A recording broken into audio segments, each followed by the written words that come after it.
Frères et sœurs, amis visiteurs, bonjour. Bonjour à tous.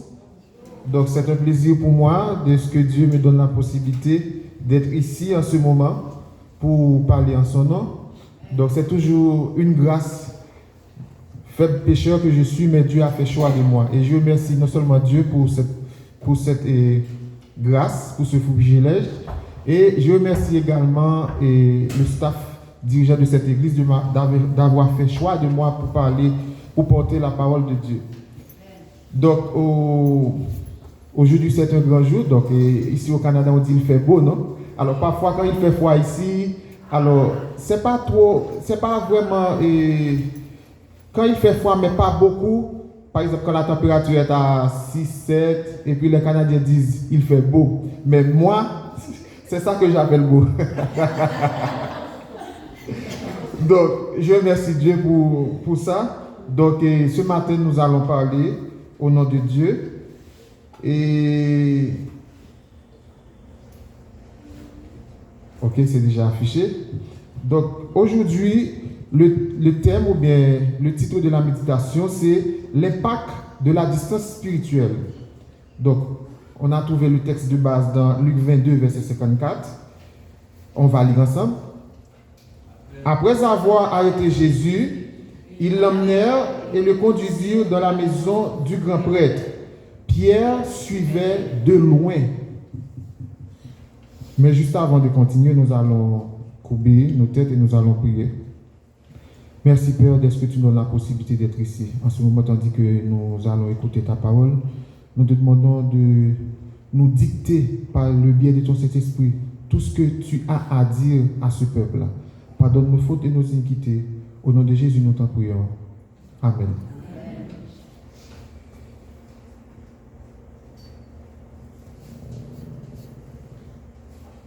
Moi.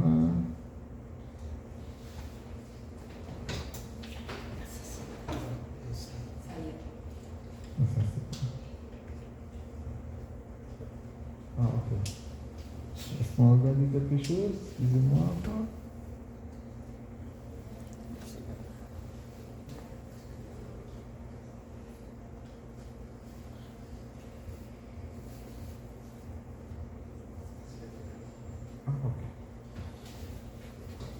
Ok, ça va maintenant. Merci beaucoup. C'est la technologie. Ah oui, c'est la technologie, il faut s'y habituer. Oui.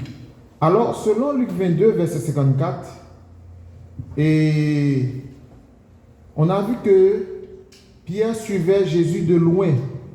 Cette phrase n'est pas un détail, mais elle est un diagnostic spirituel. Pierre n'a pas renié Jésus d'un coup. Il a commencé par prendre de la distance.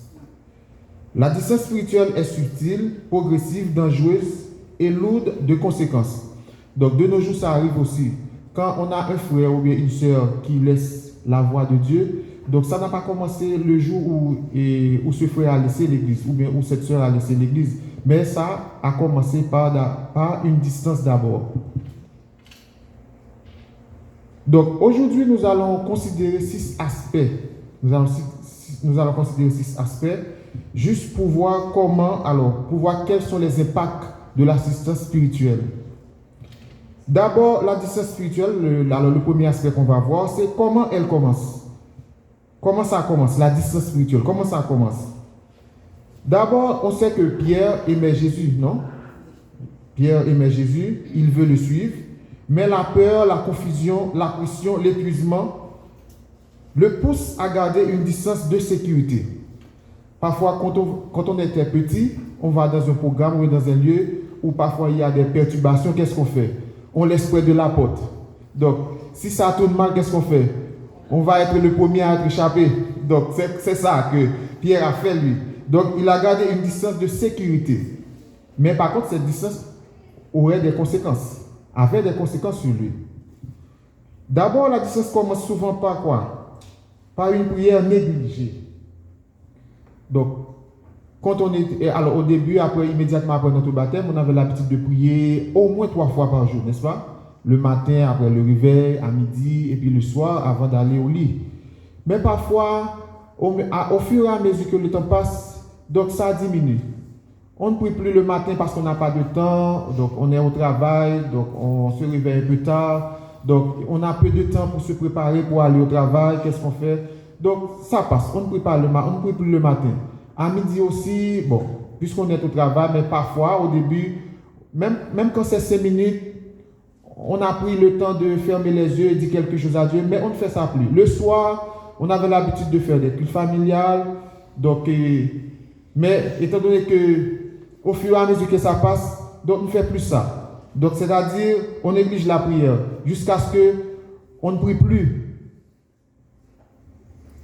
Ça commence aussi par une parole oubliée. Donc, on avait l'habitude de lire la parole de Dieu. Parfois, même qu'on n'a pas eu le temps pour faire ça pendant la semaine, mais par contre, le samedi, on a pris quand même du temps pour lire quelques chapitres. Et parfois, dans les cultes de famille, on avait l'habitude de lire. Mais au fur et à mesure que ça passe, on ne fait ça plus. Donc, c'est-à-dire, on ne fait plus ça. Donc, c'est-à-dire, la distance commence à s'implanter au milieu de nous. Parfois, c'est une fatigue non gérée. Bon, on sait très bien qu'il y a tellement de factures à payer, il y a tellement de responsabilités, l'université des enfants, donc on doit payer les assurances, tout ça. Donc, parfois, il y a des gens qui sont obligés de faire du job, donc c'est pas un péché. Donc, faire du job, c'est pas un péché, une fois qu'on a la capacité de le faire, et on fait ça dans les normes. Mais, est-ce qu'on travaille tout le temps et puis on ne donne pas de temps à Dieu? On ne réserve pas un peu de temps, on ne met pas de côté un peu de temps pour se nourrir spirituellement. C'est là le problème. Parfois, c'est une peur non avouée, alors une blessure non guérie. On est tous des pécheurs, on commet tous des erreurs. Parfois, on peut commettre une erreur et puis on pense que Dieu ne nous pardonne pas. Donc cette blessure-là, on la nourrit chaque jour jusqu'à ce qu'on devienne avoir peur et on pense que Dieu nous rejette. Donc si on pense que Dieu nous rejette, donc au final, donc on ne prie plus parce qu'on se dit, est-ce que Dieu m'écoute? Est-ce que Dieu me pardonne vraiment pour l'erreur que j'avais commise dans le passé? Donc c'est ça. Donc parfois c'est une blessure non guérie, une peur non avouée et parfois aussi c'est une tentation tolérée. Donc on sait que quand on va dans un lieu spécifique, on tombe toujours. Donc, qu'est-ce qu'on doit faire? C'est éviter d'aller dans ce lieu, éviter de faire ça. Donc, même pas quand on dit, ah, je peux gérer. Donc, une fois qu'on continue à tolérer cette tentation, donc ça va susciter de la distance spirituelle en nous. Mais par contre, c'est juste pour vous dire qu'on ne quitte pas Jésus de coup, mais on commence par le suivre de loin.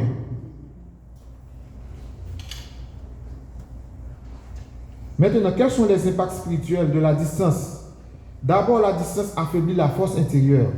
Par exemple, quand Pierre était près de Jésus, il marchait sur l'eau. C'est pas ça?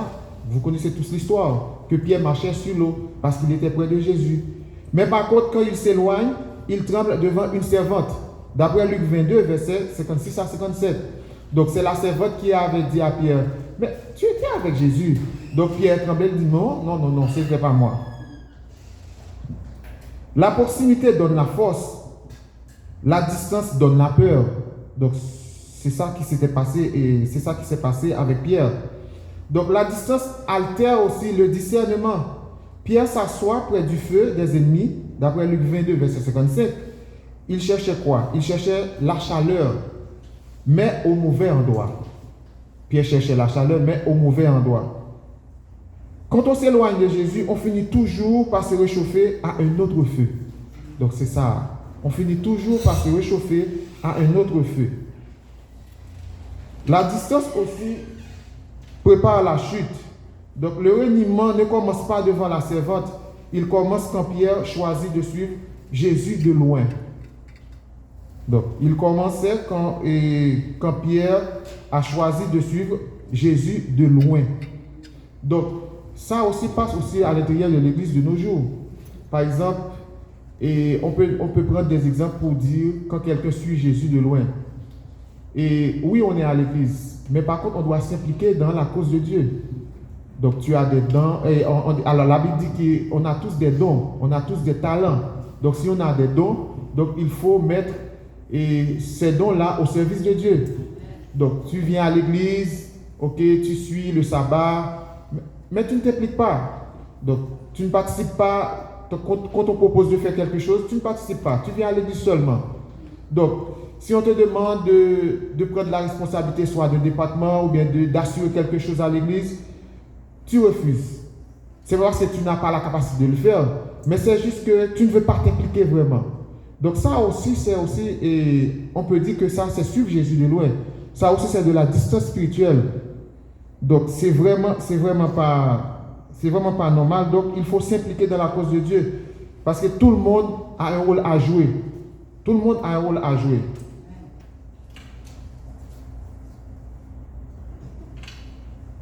Dans la Bible, il y a des hommes qui ont vécu la distance spirituelle. Donc, ce n'est pas seulement nous aujourd'hui qui ont eu cette expérience de vivre la distance spirituelle, mais à travers la Bible aussi, il y avait des hommes. Il y avait des hommes qui ont vécu la distance spirituelle. Et on va prendre quelques exemples pour voir. Par exemple, le premier homme qu'on va considérer, c'est Samson. Donc, il a eu la distance, c'était une distance par compromis. Donc, si on lit le texte qu'on trouve dans Juge 16, on va voir toute l'histoire. D'abord, Samson s'éloignait de Dieu par ses relations interdites. Donc, vous connaissez tous l'histoire de Samson, n'est-ce pas? Aussi par sa désobéissance et par sa légèreté spirituelle. Donc, ce qui a entraîné quoi? Non seulement il perdait la force, aussi la vision parce qu'on lui crivait les yeux, et aussi il perd la liberté. Donc, enchaîné, la distance spirituelle affaiblie et aveugle et enchaîne aussi. Donc, ça, c'est ce sont les conséquences de la distance spirituelle. On va prendre l'exemple d'un autre homme. Par exemple, David. Au moment où le roi allait à la guerre, donc, selon 2 Samuel 11, donc, David, dans son confort, qu'est-ce qu'il a fait? Donc, il restait à Jérusalem. Donc, ce petit éloignement de son devoir l'amène à faire quoi? Non seulement à convoiter Bathsheba, mais aussi à commettre l'adultère, à mentir et à tuer Uri. Donc, qui aurait pu imaginer une chose pareille? Donc, comme conséquence, non seulement son enfant était mort, parce que Bathsheba était enceinte de lui, ça a créé une division dans sa maison, et aussi, il a perdu son autorité morale. Il a perdu aussi son autorité morale. La distance ouvre la porte à des péchés que l'on n'aurait jamais imaginés. Donc, parce que David avait fait tuer Uri. Donc, vous comprenez ça? Bien. Aussi, on va prendre un autre exemple, c'est l'exemple de Jonas. Donc, Jonas a pris la fuite. Donc, la distance par fuite. Donc, d'après Jonas, alors chapitre 1 et 2. Donc, Dieu dit, va à Ninive. Jonas dit, je pars dans la direction opposée. Donc, ce qui a entraîné non seulement une tempête, une peur, une culpabilité, un isolement et l'obscurité dans le ventre du poisson. Donc, la distance nous mène toujours dans des tempêtes inutiles. Parce que imaginez-vous que les hommes qui étaient avec Jonas sur le bateau auraient pu trouver la mort à cause de Jonas. Pour quelle raison? C'est parce que Jonas avait décidé de désobéir à Dieu. Donc la distance par fuite avait pu causer beaucoup de choses, beaucoup de malheurs. On va prendre un autre exemple. Le fils prodigue. La distance par rébellion. On connaît tous l'histoire du fils prodigue, n'est-ce pas? Donc selon Luc 15, verset 11 à 24. Il s'éloigne de la maison du Père.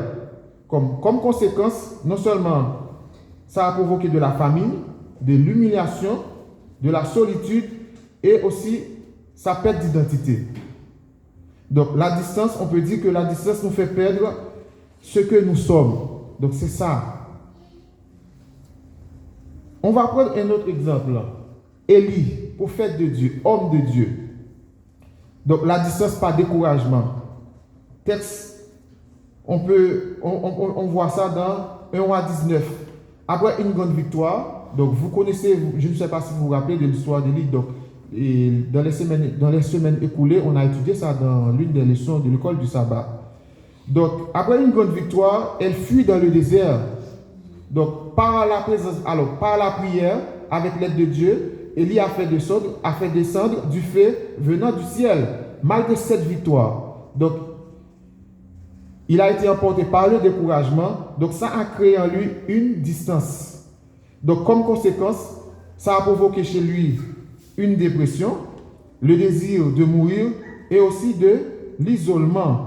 Donc, la distance émotionnelle peut devenir d'abord une distance spirituelle, parfois. Maintenant, le quatrième aspect qu'on va considérer, donc c'est ce que la distance produit toujours. Distance de la prière. Quand on ne prie plus, qu'est-ce qui se passe? Ça nous affaiblit intérieurement. Donc il y a de la faiblesse intérieure. La distance dans la parole, ça provoque de la confusion. Donc si une personne dit que dans Matthieu 28, on dit telle chose, mais tu ne peux pas répliquer. Bon, tu ne lis pas. Donc ça, c'est juste une confusion. Ça crée une confusion parce que tu ne lis pas, tu ne sais pas vraiment ce que la parole dit. Donc quand tu arrives dans un lieu, tu ne peux pas te défendre. On te pose la question, pourquoi tu es adventiste du 7e jour? Mais tu ne peux pas répondre. Pourquoi? Parce que tu n'as pas lu. Tu n'as pas lu la parole de Dieu, tu ne sais pas ce que dit la parole. Donc, depuis que j'ai été petit, je trouve ma mère, mon père, donc ils sont allés toujours à l'église adventiste, ils observent le sabbat. Moi, j'observe le sabbat aussi. Mais qu'est-ce que ça implique en toi? Pourquoi tu observes le sabbat? Est-ce que tu as lu la Bible pour voir quelles sont les raisons? Pourquoi mon père, ma mère observent le sabbat? Pourquoi moi, j'observe le sabbat? Donc, c'est ça. Donc, quand on prend de la distance dans la parole de Dieu, ça crée toujours une confusion. La distance dans l'église, donc c'est l'isolement, ça crée toujours un isolement. Et puis la distance dans l'obéissance, ça crée toujours une chute. Et la distance dans la foi, ça crée aussi la peur. Donc tu as toujours peur, puisque tu n'as pas de la foi. Tu n'as pas de foi en Dieu. Tu as toujours peur. Donc tu sors, tu penses au malheur qui peut t'arriver, parce que tu n'as pas confiance en Dieu. Donc c'est tout ça que, quand on prend la distance et la distance dans la foi, c'est tout ça que ça peut créer en nous, la peur. Mais par contre, on a une bonne nouvelle. Donc c'est le 5e aspect qu'on considère, c'est que Jésus ne rejette pas ceux qui sont loin. Au contraire, même si Pierre suit de loin, donc Pierre suivait Jésus de loin, donc Jésus ne le remplace pas. Jésus ne l'abandonne pas. Jésus ne le condamne pas non plus. Donc après la résurrection, Jésus cherche Pierre. D'après Jean 21, verset 15 à 19, il le restaure, il lui redonne sa mission, car la distance n'est pas la fin. Mais par contre, il faut être conscient que tu es distant. Donc, quand on est conscient de ça, donc on cherche quoi? On cherche la présence de Dieu. Et puis, c'est comme ça la restauration devient possible aussi.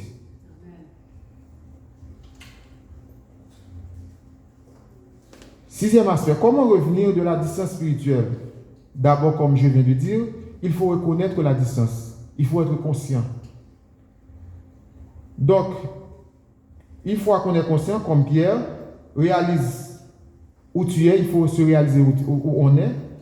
Et puis, il faut revenir dans la proximité. Il faut revenir dans la proximité. Donc, il faut revenir dans la proximité. Donc, il faut revenir dans la prière, la parole et la communion. Il faut revenir aussi dans l'obéissance. Donc, la proximité se mesure par l'obéissance. Donc, il faut aussi revenir dans la repentance. Donc, que faisait Pierre? Donc, il a pleuré amèrement, mais par contre, il est revenu. Il faut revenir aussi dans la mission. Jésus dit à Pierre, paie mes brebis. Donc, la proximité avec Jésus te ramène dans ton appel. Je sais qu'il est difficile pour nous, en tant que chrétiens. Parfois, on a toujours des responsabilités, on a toujours des choses à faire. Surtout dans le monde où nous vivons, il y a plein de plaisirs, il y a plein d'activités et qu'on peut s'adonner parfois. Mais par contre, il faut prendre le temps pour chercher un temps pour Dieu. Il faut mettre à part un temps pour se rapprocher de Dieu, pour lire la parole de Dieu. Et il faut aussi être conscient parfois de notre état. Parfois, on peut dire, ok, 10 ans avant, comment j'étais? 5 ans avant, comment j'étais? Maintenant, est-ce qu'il y a une amélioration ou bien est-ce qu'il y a une régression? Donc, on doit prendre toujours le temps de faire ça. Donc, c'est comme ça on peut revenir sur le chemin de la droiture. Parce que parfois, la distance spirituelle, ça arrive à nous tous en tant que chrétiens. Dans un moment ou dans un autre, on peut avoir un peu de distance. Mais par contre, ça ne doit pas durer. Il faut toujours avoir conscience de notre état et ensuite chercher la présence de Dieu. La distance n'est pas ton destin. Il faut savoir que la distance n'est pas ton destin. Donc Pierre a suivi Jésus de loin, mais par contre, Jésus l'a ramené de lui et l'a ramené près de lui. Et nous aussi, il peut faire ça pour nous aujourd'hui. Donc Samson a chuté, mais Dieu lui a redonné la force. Donc Dieu peut nous redonner la force aujourd'hui. David a péché, mais Dieu l'a restauré. Dieu peut nous restaurer aussi. Il en est de même pour nous aujourd'hui. Jonas a fui, mais Dieu l'a ramené. Donc Dieu peut nous ramener encore aujourd'hui. Le fils prodigue s'est éloigné, mais le père a couru vers lui. Donc maintenant, en cet instant même, Dieu court vers nous. Est-ce qu'on va lui tendre la main? Est-ce qu'on va vraiment retourner au bétail? Oui. Tu peux être de loin aujourd'hui, mais Jésus t'appelle toujours à revenir. Seulement, il faut savoir distinguer la voix de Dieu. Il faut savoir reconnaître la voix de Dieu pour revenir à lui. Tu peux être affaibli, mais Jésus veut te restaurer. Tu peux être tombé, mais Jésus veut te relever. L'impact de la distance est réel, mais la puissance du retour est encore plus grande.